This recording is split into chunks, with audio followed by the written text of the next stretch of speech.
mesa where there's a stable strata of rock that they could get into.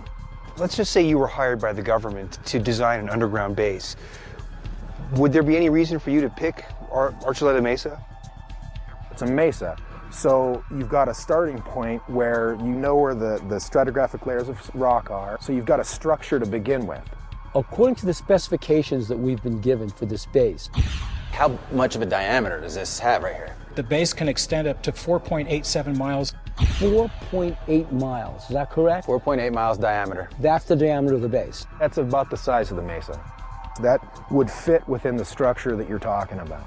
Garth is telling us that Archuleta Mesa actually has the size to house something of this magnitude. And while I don't necessarily believe yet that there is a base inside the mesa, it's good to know that the possibility of it being there is real. It's conceivable that they're coming in through tunnels and actually drilling out the space for this underground base from the bottom up. If that technology were true, then that would be possible. The human species has such a knowledge of mining and structural engineering that I'm not surprised by anything that our engineers can do. I'm really happy to hear Garth's feedback about what the makeup of the mesa. And it does seem like he thinks it is possible to have an underground base there, even given the massive size of this thing. Garth said he didn't know what kind of technology we had that can do this kind of drilling in an expeditious way, but John Rhodes showed us that technology exists today. Therefore, it's quite possible we are standing in the shadow of the Dulce base.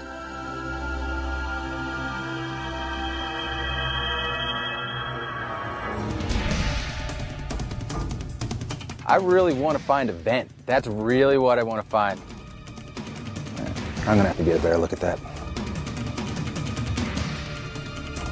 It's a 14-mile underground tunnel that goes under that mountain there. Yes.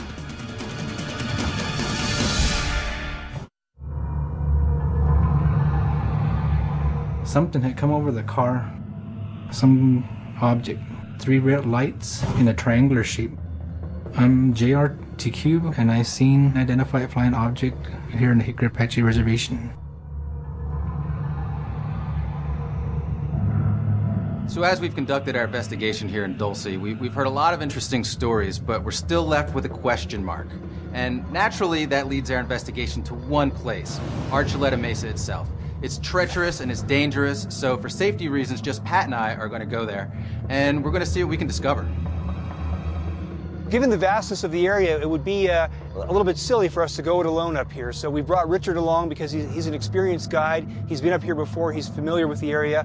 And he's seen a vent or some kind of hole in the mountain before, so we're trying to find that now.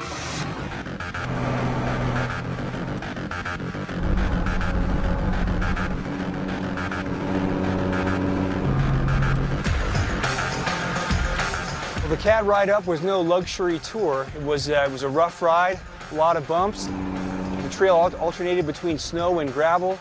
I think Kevin looked a little bit green on the way up.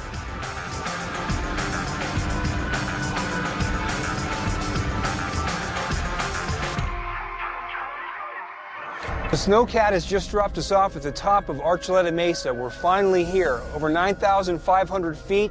Overlooking the entire Hickory Apache Reservation. The view is spectacular, and I can't help but think that if there's any truth to this story, that there is an underground base here, we couldn't be any closer to it. Been waiting a long time for this, to get to the top of Archuleta Mesa. And if there is an underground base here, and this is where we're going to find it.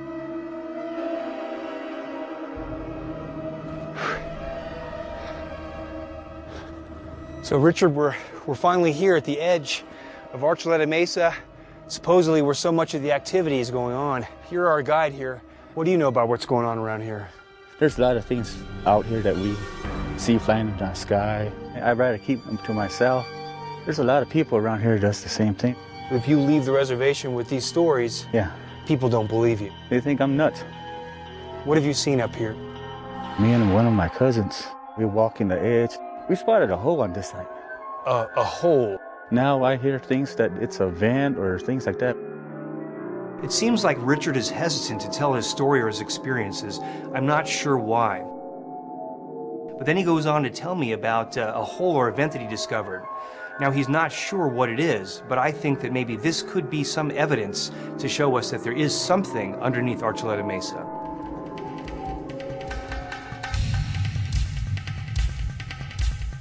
Before coming up here, so many people have wondered what these mystery towers were.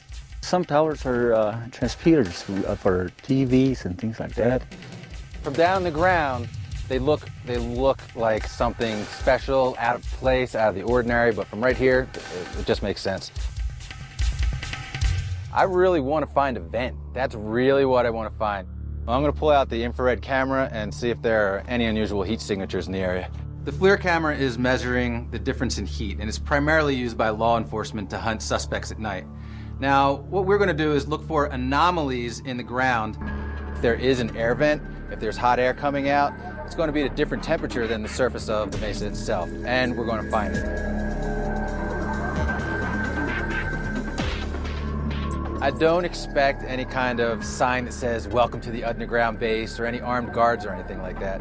What I'm hoping for is just some signs of human activity that's just kind of out of place. That looks a little interesting.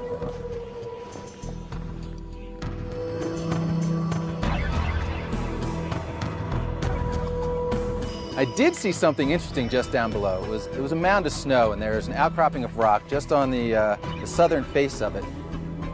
And it had an interesting marking on it. Saw it with the binoculars. When I took the infrared camera to it, it looked completely normal. While Kevin scanned the mesa with the FLIR camera, I pressed Richard a bit more about what he knew about the area. He began telling me about a tunnel system that he knew existed around here. We got one that's over here on the east side from us. It's just a splitting of this water down here.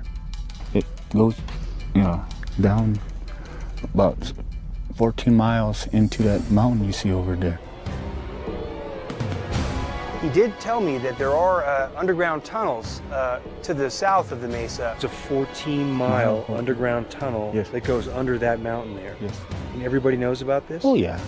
And then I asked him if there were any other tunnels that he was familiar with. He said that there were holes that he couldn't take us to. Are there any other tunnels that you know about? Yeah, I seen 2 holes on this side. There are more tunnels than we know about. Yeah. Is there any way you could take us to the holes? No, I'm not gonna go there.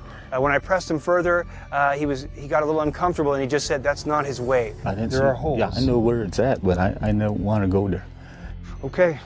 It's important to remember that when you come to the Hickory Apache Nation, that you're really coming into another country, and they do have their own way. It seems like there's a secret in the family that they're not comfortable talking about, that they don't want to disclose, and that's kind of the feeling I'm getting from hanging out with Richard up here. Kevin, how you doing with the FLIR over there? Tell you the truth, I'm not finding anything unusual. There are some hot spots, but they're all on the sunny side of a rock, the sunny side of a tree, coming to around 70 degrees. After talking with all the people who live here around the base of the mesa, and even Richard, our guide, who was taking us up here, every one of them has a UFO story. If reality is a consensus of people agreeing on seeing something, then we have to start paying attention to the reality of the Hickory Apache, that they are seeing UFOs, and this does appear to be some kind of UFO area. Pat and Kevin have seen some incredible things.